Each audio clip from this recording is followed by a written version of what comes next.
Hi, and welcome to another edition of SlimBits, my retroactive creator commentary blog of my old cartoons. Today, I wanted to talk a little bit about probably the most ambitious cartoon I've ever worked on, which was the Gamer of Destiny film, I suppose. Yeah, the Gamer of Destiny film that I put together entirely in my spare time.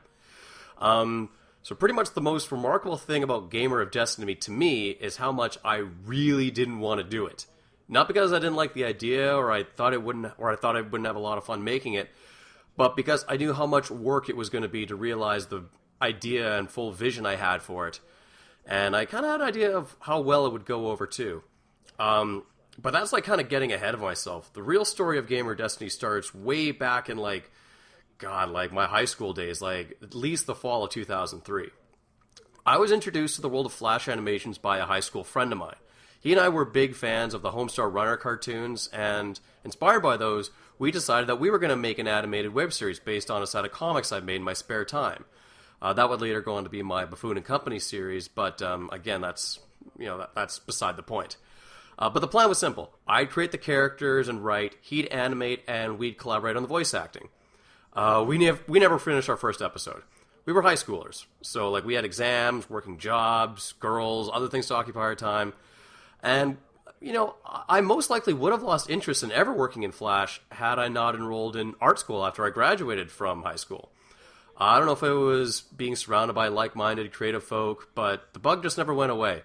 I got back into writing, made some character models, backgrounds, brought a cheap-as-hell PC mic, and got to making cartoons. YouTube hadn't been invented when I really got into making Flash animations. And because I didn't want to shell out for my own website, the only place to put them on was Newgrounds.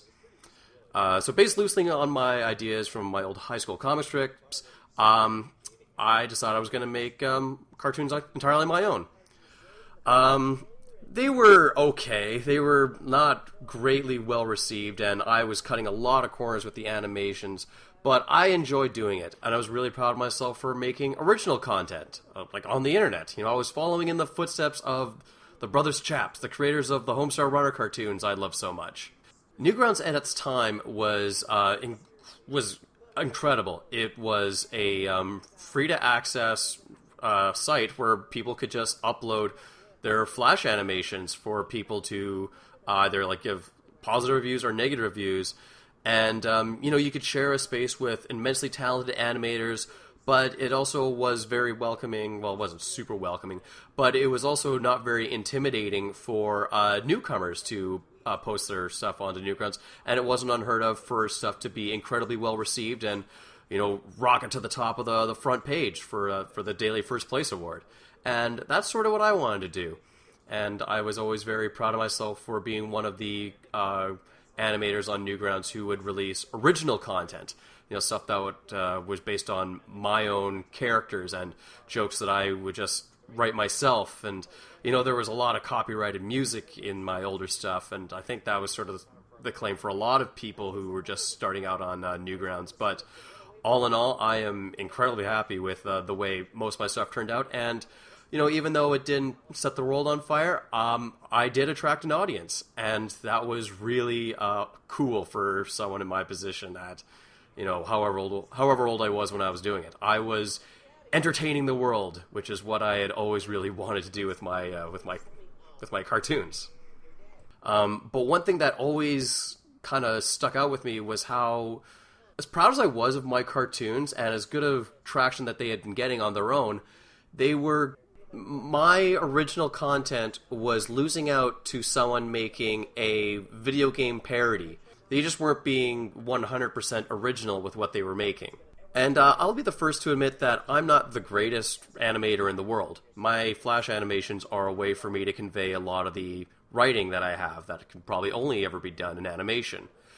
But I was animating characters and dialogue people probably would never have seen before.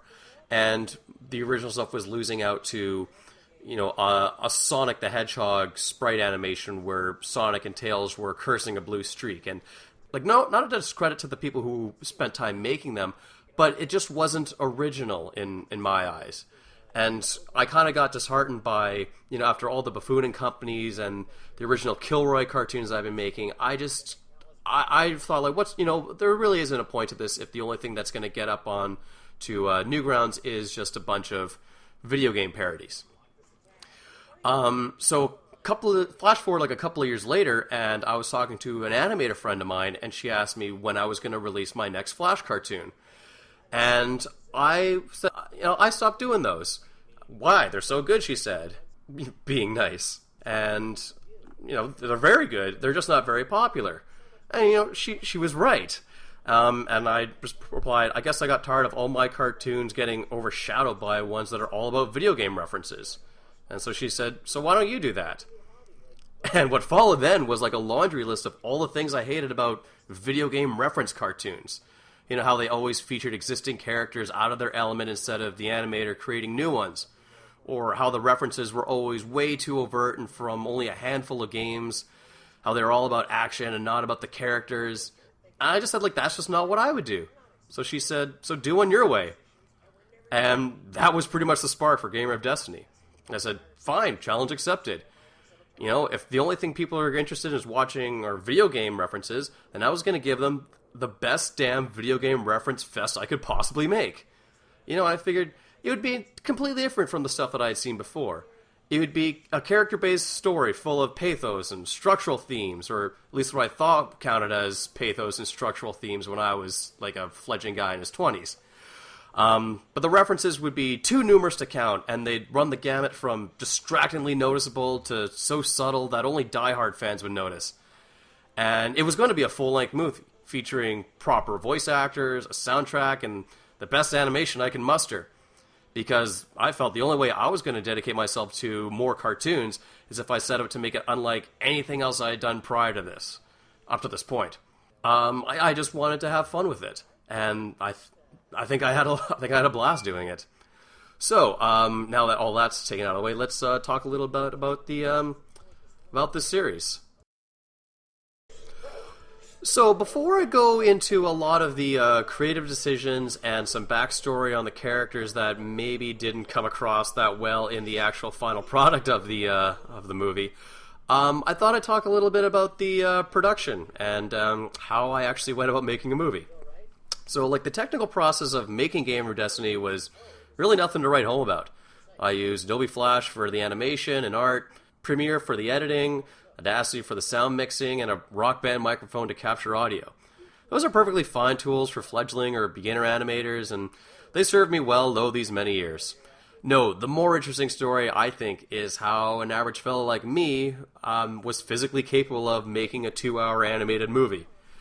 Contrary to what I'm sure is a popular assumption, I don't have a lot of free time on my hands. I work full-time. Typically my weekends are occupied with family and friends. I'm a little bit of a travel junkie, and when I'm dating someone, I'm usually going full force into that relationship.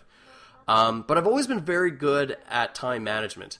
I rarely procrastinate, and in the rare instances where I have nothing to do or going on, I'm trying to use that time productively. Through and through, Gamer of Destiny was a hobby of mine and a complete labor of love. But it's something I could go back to if I had time. Sure, I was passionate about the story and the vision, but if I really dedicated myself to this and spent every waking hour on it, it would have been a disaster. My personal and professional lives would suffer, I'd be exhausted, I'd be a nervous wreck. I probably would have wound up hating my idea and probably just given up on ever seeing it through. At one point, I had no reason not to make the movie, and in fact, since nobody else was going to make it, I had to be the one to do it. So that's that. I had the software needed, I had the distribution, and I liked the idea of rising to a challenge of my own design. Some people train for marathons or take up a musical instrument. I was going to make an animated movie. And yeah, I had some friends and animators offer to help me with it, and it was very kind of them to offer, but the big problem I always have with asking others for help with what I'm doing is if there was ever a lapse in schedule, or I had a change of, I had an idea that I wanted to change up on the fly, I kind of wanted someone that could sort of react to my up-in-the-air production schedule. And if the unspeakable happened and I had to stop production or something just didn't look right, I'd only have myself to blame. And I didn't want to loop anybody else into that. So venturing solo, this was the process that helped me turn a seemingly daunting 2-year production cycle into a manageable walk in the park. I would spend at least 1 hour a day either animating or doing audio recording. If I missed a day, I tried to do 2 hours the next day. Never more than that, unless it was a rainy Saturday or a lazy Sunday. If I could only dedicate some time after coming from a night out, that's when I'd animate. But never past midnight. I need my beauty sleep. I would ask animator friends of mine for some technical shortcuts and a director friend of mine to teach me some nifty editing tricks. For example, you'll notice that a lot of the walk cycles are shot from the waist up, and a lot of the mouth movements for characters who are native to Playsylvania, the fictional gaming world, they're just sort of like these shapeless forms, whereas people from the real world, like Rob and Gilbert, have fully animated mouth movements. This was done to sort of save time and to save my sanity. And because animating real walk cycles and mouth movements is a pain in the ass. Sure, it looks kind of cheap, but heck, it works. And I'm sure a lot of people notice that Game of Destiny is very dialogue heavy. There are a lot of scenes where it's just a group of characters standing around talking.